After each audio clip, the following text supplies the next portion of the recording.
let's have a look what a BOM is all about by means of an example. As a customer, we can buy a box of cookies in the supermarket.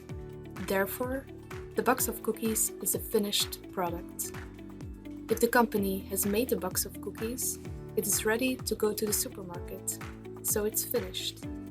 However, to get it to a finished product, we need several components of several types. First of all, if we want to make a cookie, we need some ingredients.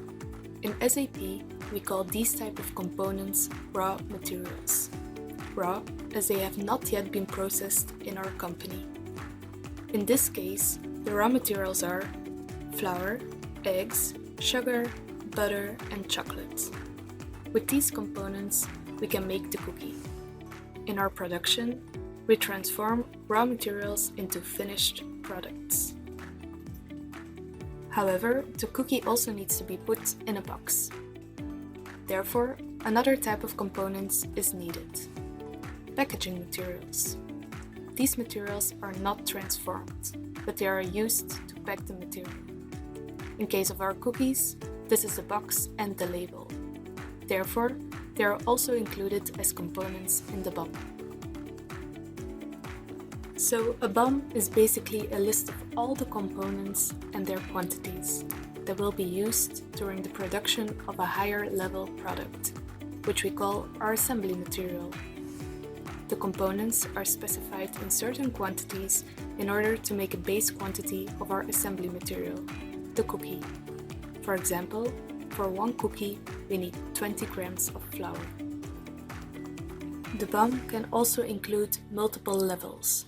For instance, if we would produce dough separately and receive it into stock for a few hours or days, that way we also have intermediate semi-finished products, and therefore we can split up our planning and production process. This can allow better management or control. We will come back to this later on. In many cases, there are multiple ways to make a finished product in production. You can, for example, use different ingredient lists for the same cookie. For instance, you want to use other materials, such as pre-made dough that you buy from another company, or different quantities of ingredients.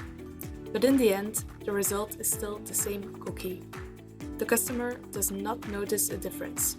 So we call them alternative BOMs for the same finished product. Alternative BOM is used when different production alternatives are defined for the same material within the same plant and for the same BOM usage. Fixed quantity is indicated when the component quantity is not related to the BOM header base quantity.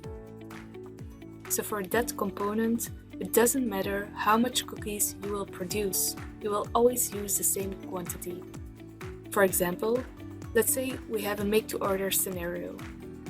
For each order, we want to include a thank you note to our customer.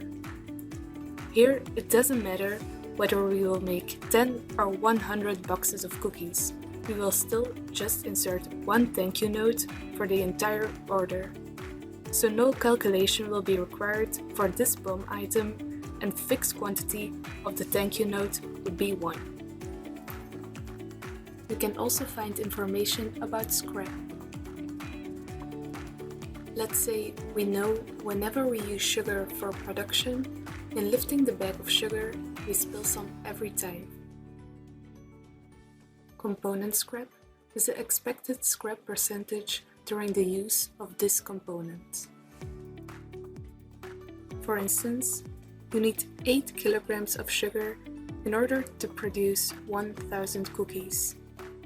SAP planning will take this into account and will propose more than 8 kilograms of sugar to produce 1,000 cookies to meet the requirements. In this e-learning about the bill of materials, we learned about several material types, the difference between component and assembly materials, BOM usage, alternative BOMs, lower level BOMs, different kind of quantities, scrap,